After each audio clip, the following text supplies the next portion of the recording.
Bienvenue et merci d'être avec nous pour ce nouveau numéro de Reporter, le magazine de grands reportages de la rédaction de France 24. Le 8 mars 2014, un Boeing 777 malaisien qui effectuait la liaison Kuala Lumpur-Pékin disparaissait au-dessus de la mer de Chine. À son bord, 239 passagers. Il n'a jamais été retrouvé. C'est le plus grand mystère de l'aviation civile. Au-delà de la douleur pour les familles de passagers, ce qui frappe 3 ans après, c'est l'absence de résultats. L'enquête officielle n'a produit aucune explication crédible. Les recherches sous-marines menées par l'Australie viennent de s'arrêter sans résultat. Seule nouveauté, 30 débris d'avions ont été retrouvés sur des plages de l'océan Indien, mais 3 seulement ont été identifiés comme provenant du MH370. Ces morceaux d'avion, très peu les ont vus, très peu ont été expertisés. L'enquête est au point mort. Exaspérées, les familles de victimes ont décidé de réagir. Elles sont parties elles-mêmes à la recherche de ces éléments de preuve à Madagascar, là où justement ont été découverts de nombreux débris. Reportage de Renaud Fessaguet et Pierre Chabert. 3 ans après le drame du MH370, les familles de victimes ne baissent pas les bras. Guylain Watrelot a perdu sa femme et 2 de ses enfants dans le crash. Le Français est aujourd'hui à Madagascar pour réveiller l'intérêt des officiels et de la population.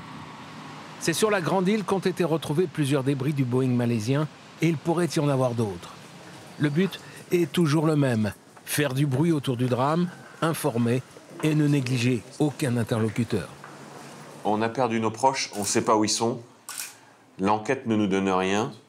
Mais on est à peu près persuadé que si l'avion est tombé dans l'océan Indien, il y a des débris qui sont tombés ici.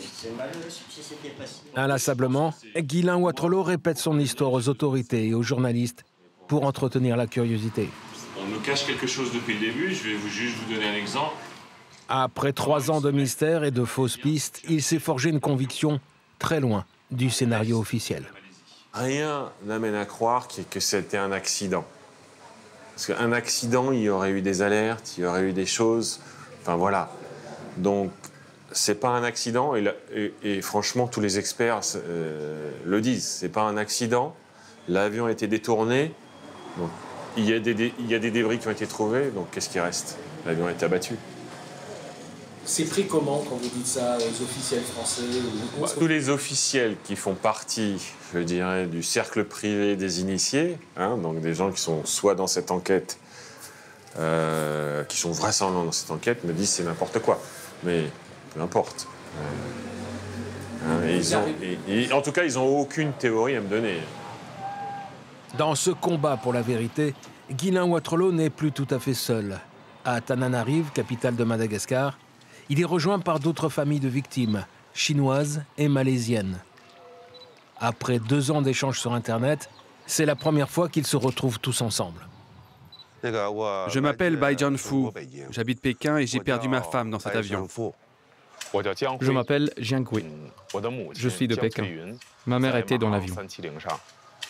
Je m'appelle Grace et ma mère était à bord du MH370. La raison pour laquelle nous sommes ici, c'est pour protester contre l'inertie des autorités malaisiennes, qui ne sont même pas venues récupérer les débris. S'ils sont réunis à Madagascar aujourd'hui, c'est aussi pour rencontrer cet homme, Blaine Gibson. C'est lui qui a retrouvé la plupart des débris sur les plages de l'océan Indien. Un aventurier américain qui un jour a décidé de devenir enquêteur pour les familles. La première fois que je suis intervenu, c'était quand je suis allé à la première commémoration de la disparition de l'avion à Kuala Lumpur. J'ai rencontré quelques familles. J'ai tout de suite pensé que je pourrais leur être utile. En 9 mois, cet Américain a déjà trouvé une quinzaine de morceaux. Ce n'est pas un hasard. D'après les études scientifiques sur les dérives et les courants, les débris de l'avion ont plus de chances de s'échouer ici, sur les côtes malgaches.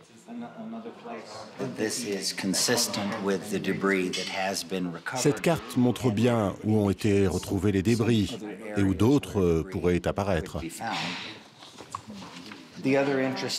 Elle confirme aussi que tous les morceaux ont été récupérés sur les côtes africaines et non du côté australien. Pour les familles, c'est la preuve que les recherches sous-marines de l'Australie, au sud de l'océan Indien, se sont faites au mauvais endroit. D'ailleurs, Après 3 ans de fouilles et près de 200 millions de dollars dépensés, les Australiens n'ont jamais rien repêché. Dans l'espoir de relancer l'enquête, les familles ont organisé une conférence de presse. L'objectif, donner du crédit à la piste des morceaux d'avion découverts à Madagascar face à tous les scepticismes. Moi, je crois que si l'avion est tombé dans l'eau, il y a énormément de débris partout. Et effectivement, les débris ont pu dériver très très loin. Ça oui, ça j'y crois. Ça aurait mis autant de temps que ça? Non, non, ils sont peut-être sur les plages depuis longtemps, les débris. Je pense qu'ils n'arrivent pas maintenant. Ils sont déjà arrivés il y a un certain temps. Il y a 1 an qu'ils sont là, les débris. Ces débris sont des pièces à conviction. Leur analyse par des experts permettrait de savoir où et pourquoi le Boeing malaisien s'est crashé. Mais personne n'est jamais venu les récupérer. La vérité sur la disparition du vol MH370 est peut-être ici, sur les côtes de ce pays. C'est le seul et fragile espoir des familles. On essaye d'informer le plus de personnes possible pour qu'elles soient vigilantes à propos des débris. Parce que ces débris peuvent aider à localiser l'avion. Vous êtes encore très affecté? Oui, tout à fait. Il y a sûrement des débris sur les côtes et on espère que les gens vont nous ramener des débris. Ce qu'on a fait en plus, c'est qu'on a fait des petits bouclettes comme ça. On explique comment on collecte le débris, qu'est-ce qu'on en fait une fois qu'on le collecte. Surtout, il ne faut pas le nettoyer. Surtout, il ne faut pas enlever les coquillages qu'il y a dessus. Donc il faut le manipuler avec précaution parce que les coquillages peuvent être très importants sur le temps que le débris a passé dans l'eau, par exemple. Ce mode d'emploi est indispensable. La population des côtes malgaches est souvent pauvre et mal informée. D'où l'idée de récompense. Si les gens nous ramènent n'importe quoi, ça ne va pas aller. Il faut que ce soit un débris qui soit un débris d'avion. Donc oui, on donnera des petites récompenses, mais comme j'ai dit, c'est financé par nous, ça. Hein. Personne ne nous aide dans cette recherche, il faut savoir. Hein. Aujourd'hui, j'ai compris que ça avancera au pas de fourmi. Pendant, je dirais, 2 ans, j'en pouvais plus, quoi. J'étais désespéré par moments et je me levais et j'avais pas envie de faire quoi que ce soit pour soi. Aujourd'hui, je pense que je suis plus dans l'état d'esprit où j'ai compris que ça mettrait longtemps. J'ai pas envie que ça mette 30 ans, mais j'ai compris qu'on avancera à pas de fourmi. Pour mettre toutes les chances de leur côté, les proches des victimes vont aller eux-mêmes sur les plages à débris. Les Chinois iront avec Glenn Gibson à Sainte-Marie, là où l'aventurier américain a déjà trouvé une dizaine d'indices. En allant à la plage, regardez, et si vous trouvez quelque chose, ramassez-le. 2 jours plus tard, à 500 km plus au nord, sur l'île Sainte-Marie, les familles chinoises veulent y croire, même si cela ressemble à une mission impossible. Elles espèrent vivre le même miracle que l'Américain, trouver un morceau pouvant appartenir au Boeing malaisien. De son côté, l'enquêteur américain reprend ses recherches de débris. Allons voir ça. Non, ce n'est rien. OK, allons. Je pensais que c'était des vêtements. Du bagage. Un travail de fourmi. À Madagascar comme ailleurs, l'océan charrie des tonnes de déchets sur le littoral. Une poubelle à ciel ouvert. Visiblement, la mer rejette régulièrement des morceaux d'avion. Nous sommes passés ici il y a quelques minutes et il n'y avait rien. Et là, sur le chemin du retour, il y avait ce morceau qui ressemble à un débris de la cabine du MH370. Chose incroyable, une vague vient juste de déposer ce morceau. Et si on compare avec cette sable, ça c'est déjà sec, ça c'est encore mouillé. Aide-moi à le soulever. On va faire comme ça.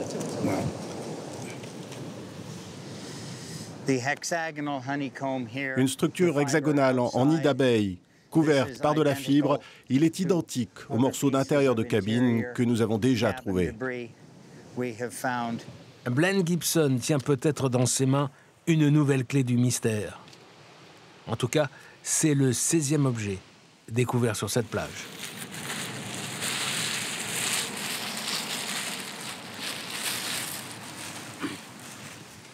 Une autre surprise attend les familles à la réception du seul hôtel de la plage.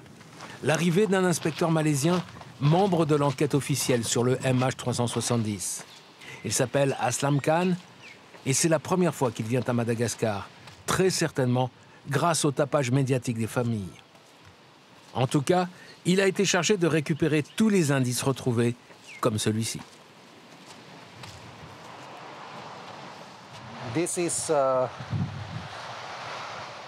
C'est un panneau composite en nid d'abeille.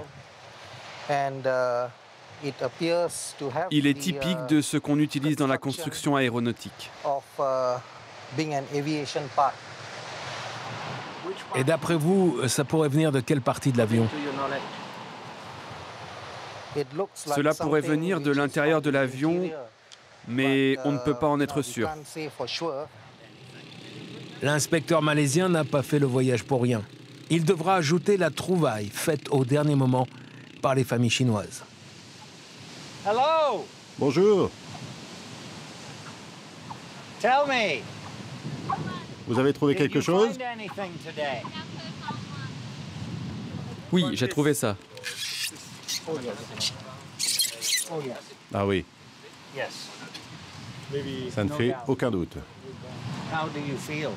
Qu'est-ce que ça vous fait d'avoir trouvé ce morceau? Pour moi, c'est compliqué. Je suis à la fois heureux et triste en même temps.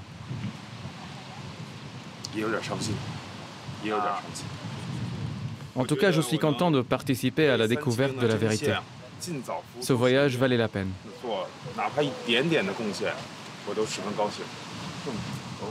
Alerté, l'inspecteur Khan vient examiner la nouvelle pièce retrouvée. C'est la première fois qu'il assiste en direct à la découverte d'un débris. J'ai trouvé ça. C'est bien de l'avoir mis dans un sac plastique. Comme vous me l'avez appris. Vous avez bien retenu la leçon.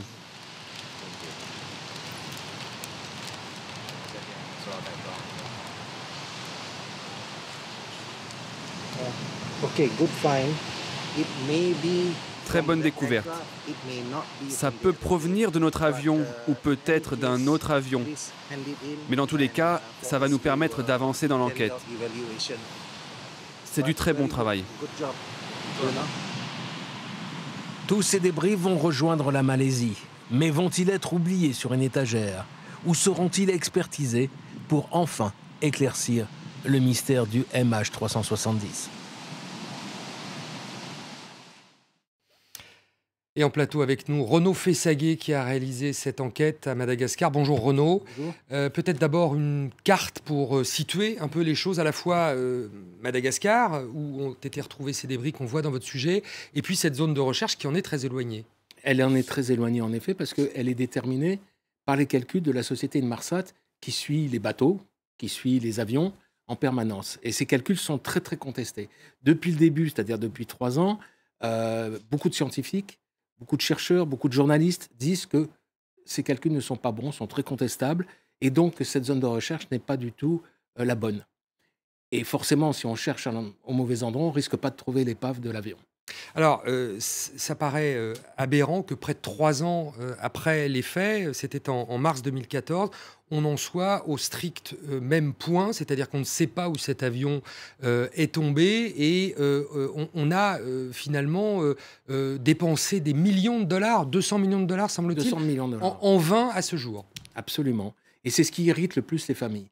C'est-à-dire qu'on n'écoute pas les gens qui sont littéralement et directement concernés, on n'écoute pas les scientifiques les plus autorisés, on n'en fait qu'à sa guise. L'Australie, la Malaisie, la Chine même ont participé à ces recherches dont on savait à l'avance qu'elles ne donneront rien, et on ne les écoute pas. Donc c'est la première chose, c'est la fureur des familles face à ce manque de considération, je dirais. Donc c'est absolument, et là vous le voyez, il y a des scientifiques qui ont déterminé où pouvaient être les débris de l'avion. C'est pour ça que ces familles sont allées sur place, pour essayer de trouver elles-mêmes Des débris qui ne sont pas toujours très significatifs, qui sont parfois insignifiants. Oui, on voit sur cette plage ce tout petit morceau devant lequel on pourrait très bien passer sans l'apercevoir. Mais tout ça, ce sont des petits signes qui les relient directement aux membres de la famille qui a disparu. Et on comprend évidemment la pugnacité dont ils font preuve. 3 ans après, vous qui êtes allé sur le terrain, qui avez croisé ces familles, qui les avez rencontrées, quelle est selon vous l'hypothèse la plus crédible? Alors, pour aujourd'hui, c'est difficile à déterminer. Ce qui est sûr, c'est que les pistes évoquées jusqu'à présent se ferment.